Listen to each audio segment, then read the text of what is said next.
Three major Bitcoin price predictions were made in this past week alone. We had three extremely bullish price predictions from the likes of Michael Saylor, VanEck, and Robert F. Kennedy Jr. But as we say in the Bitcoin space, don't trust, verify. So let's hear it from the horse's mouth itself. We'll start off with this clip from Michael Saylor at the Bitcoin conference, and then you'll hear reactions from me and my buddy Luke. So Luke, let's hear it, man. But what's happening? Here's my macro Bitcoin forecast. It's 21 years. Goes out to the year 2045. What do I think will happen? Well, I've got a bear case and a bull case, but what I think will happen is that 55% ARR goes to 50%, 45, 40, 35, 30, 25, 20. It's between 50 and 20. It'll gradually decelerate till it's growing about twice as fast as the S&P index. And at that rate,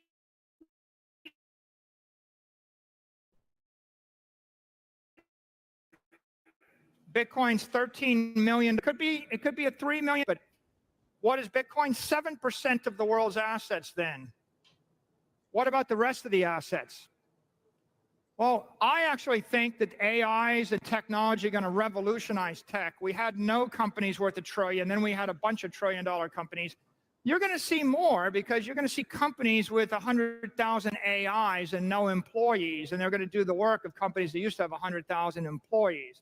You're going to see mega corps develop, shipping robots and self-driving cars, and a company that gives a personal physician to 1 billion people without any doctors on the payroll. So clearly equity is going to grow fast. Gold's going to get demonetized. Land will be less monetized. Well, look, here's the future in 2045. Doesn't look that revolutionary. It looks like today. It's just that Bitcoin is visible on the chart to you. When Bitcoin is visible, that's going to be the base case. Now, what are the implications of this?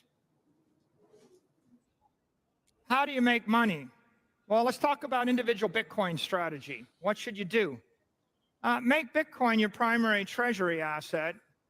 Convert your excess earnings to Bitcoin. Utilize subsidized credit. If the government will loan you money, borrow the money at cheap rates and buy Bitcoin, and find a tax-efficient way to invest the Bitcoin. What shouldn't you do? Don't quit your day job. Don't lose your focus on Bitcoin.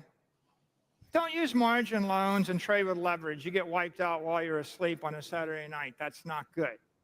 Good, 30-year loan for 3% backed by the government on your land. Bad, overnight 10x leverage. So what do you think, Brandon? Is that $49 million Bitcoin? What do you think of that? I mean, extremely bullish, huh? I mean, Michael Saylor with all three different cases here. And I actually got the screenshot from the presentation here as well, where you can see, right? He even has the bear case in 2045, in 21 years, of $3 million a coin. And that's bearish. Is that absolutely insane? But I mean, as he lined out there, there's a lot that can happen in the next 21 years, especially when we have the Bitcoin price being denominated in dollars. We don't know how much, the government's going to print, how much they're going to inflate away, but also the efficiency. I think what was really unique here, when he was talking about the bull case, how he was lining out how companies are going to develop, how companies and institutions are going to develop a Bitcoin strategy. And on top of that, how people should implement a Bitcoin strategy themselves. Not only utilizing Bitcoin as savings technology, but he made the little tongue-in-cheek joke there. Don't quit your day job, but save in Bitcoin and you'll be paid off. I guess pretty well here if you believe what Michael Saylor said and the numbers that he's putting out there. So, Luke, what did you have to think about it? Yeah, I mean, it's massive. Like, I've been called crazy a long time, since 2021 when I made the case. I wrote like an 8,000 word essay and I said, if Bitcoin does what it's going to do, it's going to be worth $64 million a coin in today's purchasing power. I was called a nutcase. Now we've got billionaires like Michael Saylor saying the same thing. Bitcoin can be worth $49 million in the future in 21 years' time. I think it's massive. He kind of extrapolated out global wealth, which is what I thought was really interesting. For the keen observer, they might have noticed that Bitcoin's worth $280 trillion in the future. But this is assuming global wealth has increased from 900 trillion today to be worth 4 quadrillion. So Michael really ran the numbers for his 2045 Bitcoin price predictions and his projections. He assumed that the money supply would continue to increase, global wealth would continue to increase as well, and he believes that Bitcoin can be worth $13 million at $280 trillion market cap. That's his base case. But his bull case assumes Bitcoin can be worth 22% of the world's assets, a $49 million per tag price tag, and it being worth $1 quadrillion. Again, what I think is even more interesting is I don't think Michael Saylor used the multiplier effect for those numbers. So those numbers can be even more bonkers when you really factor in how scarce Bitcoin is. But I mean, this is massive. We've got billionaires going out there making enormous price predictions. But Michael Saylor's not on his own anymore, Brandon. We now have other very interesting, very rich, very successful people making some pretty massive predictions and projections about where they think the price of Bitcoin is going to go in the future. Yeah, 100%. So yeah, we also had VanEck. So why don't we roll that clip here, Luke, from the Bitcoin conference as well.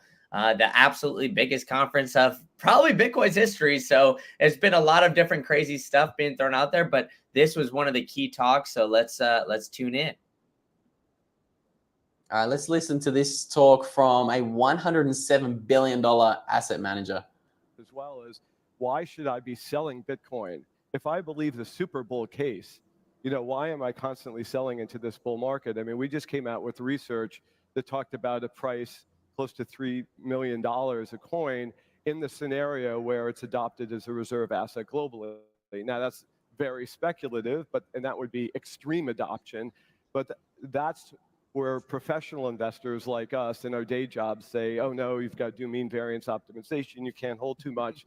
And everyone I meet at Bitcoin conferences owns way more in their own portfolio. And I always say, wait a minute, I always want to tell people what I'm doing personally because they should know, right?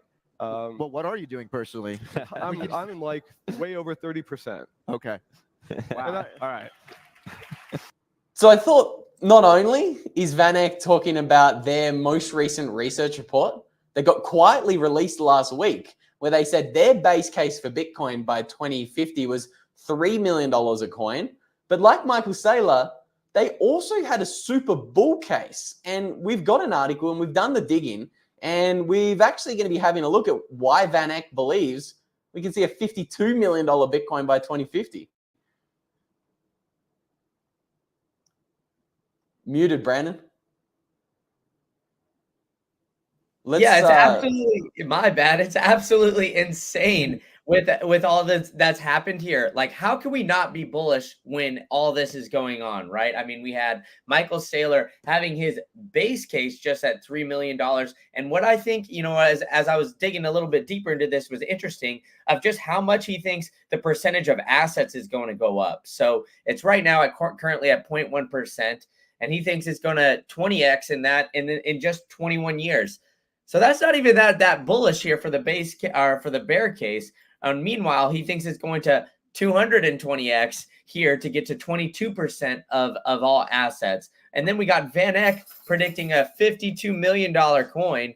I mean, how could we not be bullish? So, I mean, this headline was great. But let's dig into a little bit more of the report that was released. And they started off bullish right off the bat. In 2050, they have a minimum base case of 2.9 million per coin. So it looks like Michael Saylor and VanEck are pretty spot on to where they think they see Bitcoin going in the next 21 odd years. But on top of that, I think what was really interesting was the 4 major governments' interest in Bitcoin that VanEck think that will continue, because we just had President Trump and Robert F. Kennedy Jr. get on stage and talk about if they were to become president, they would have some sort of Bitcoin reserve asset strategy for the United States. Obviously, it's the biggest country in the world. the US dollar is a global reserve asset. We had Cynthia Lummis say that she's working on a bill to propose the Bitcoin reserve treasury strategy. So, I mean, all of this is extremely bullish and just big going forward. But Luke, in just this 15 odd years, when we've only had El Salvador coming in, can you believe that the US might be the second country to develop a huge Bitcoin strategy going forward? Well, I'm surprised it's taken this long, to be honest with you, Brandon. Since El Salvador got in 2021, I've been screaming from the rooftops saying the billionaires are coming, the nation states are coming, the nation states are mining Bitcoin, the other public companies are coming. And, most people have kind of thought that, the bulltards over the past few years have just been, nutcases, so to say. Everybody's now fallen in love with this idea of the power law. They think we're going to see, diminishing returns. I just don't think those kind of models are accounting for the change that we've seen in the past 4 years. Again, I think Bitcoin's in its second epoch. It's now been adopted by billionaires and all of the big boys that we talk about here on the channel every single week. And I don't think that the power law can factor in what happens when Godzilla enters the room. That's what Michael Saylor said. Bitcoin is Godzilla entering the room. It's going to destroy all of your models, okay? So again, America is Godzilla. America is the equivalent of Godzilla. $25 trillion GDP. They're the largest economy in the world. Now that they're talking about making Bitcoin a strategic reserve asset, I think this is the next step to breaking everybody's models. What do you think, Brandon? 100%. So just in 2024 alone, look at all that we've had. We've had 11 spot Bitcoin ETFs that me and Luke have talked about, where traditional finance is starting to dump a bunch of money into it. But if you really break down the numbers, it's been a lot of money flowing in, but only from a few characters. So as more people start to get into Bitcoin and try to utilize some of these traditional financial tools like the ETFs, we've been seeing even huge days just from a few people. Like we saw this $300 million day on this past Monday. And I mean, it's just absolutely insane that, everybody's not fully bought into Bitcoin just yet. And we're just still getting started, right? I mean, you had Godzilla, like you said, the United States potentially getting in, and we've got now traditional finance. So all these financial tools that people are using to now have access to Bitcoin, and now governments. I mean, man, we've got institutions. We had 4 companies already announced Bitcoin on their balance sheet. We had a private company in Barstool Sports. So shout out to Dave Portnoy. He said that he might put Bitcoin on their balance sheet. And now I've even getting texts from random people who have been Bitcoin bears lately that are saying if Trump or RFK get into office, or both of them have some sort of connection in there where Trump brings on RFK, they're extremely bullish on Bitcoin. So I think everybody's kind of changing their tide on Bitcoin now that these big quote unquote influential people like Trump and all the other presidential candidates are coming in and getting on Bitcoin. I think it's just a matter of time, Luke, before we take off on this rocket ship, man. I mean, how could you not be bullish hearing all this going forward? The rocket ship's fueling up, and you mentioned his name, RFK. We have one more person we need to discuss today about the bullish Bitcoin stance recently. We're going to try to cover that in the next couple minutes, and that is, of course, RFK. So for those who missed it, I thought he gave an even more bullish speech than Trump at the Bitcoin conference. He came out there and he said, if elected, he wants to actually force America in buying 550 Bitcoin every single day for the next 20 years until America is holding 4 million Bitcoin, okay? So what do you think about that, Brandon? Do you think that is firstly doable? Do you think it's likely? And if you caught his speech, I'd love to know what people on the ground in Nashville were actually saying about it.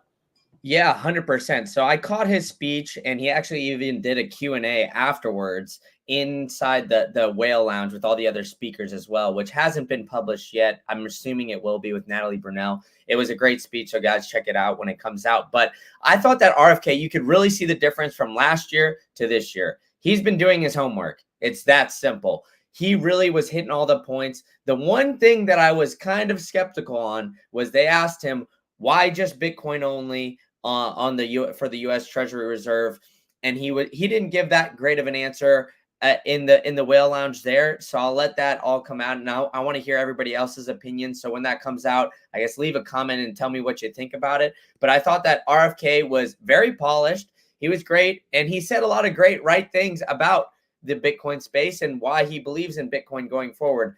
Trump's speech, I mean, it was bullish, right? It was, he did his little gags back and forth and everything like that. But you could tell that Trump had just kind of gotten into the Bitcoin space and he's learning about it. Whereas RFK, he's a seasoned vet in the space. So I think that's what everybody kind of took away from that conference and those two speeches, but extremely bullish going forward, even from everybody on the ground. I mean, everybody was hyped. The energy there was unbelievable. And I mean, all the price predictions going forward make a ton of sense. Couldn't agree more, dude. I wished I could have been there not only for the conference, but also your birthday. So happy birthday to you, my man, for last week. And Nashville looked like an absolute blast. Yeah, it was a ton of fun. And hey, thanks for the birthday wishes. I just turned 30 this past week. Hey, for my birthday, my sponsors are actually helping everybody out by giving you the ability to hold Bitcoin on a hardware wallet in the safest, secure way. With promo code Green Candle, you'll get $10 off a passport. So you guys should go check it out at foundation.xyz. And shout out to Stampseed, where you could store your seed phrase on the most secure way possible, and that is a titanium punch plate. So go ahead and get yourself some there at stampseed.com and foundation.xyz. Promo code Green Candle for both. So you guys can help me out and wish me a happy birthday. I mean, that's all I could want. All I want for my birthday is for everybody to take their Bitcoin off an exchange. So why don't you do it for me and help yourself out and do it in the most secure way possible. So yeah, thank you guys all for hopping in, and we'll catch you all in the next one.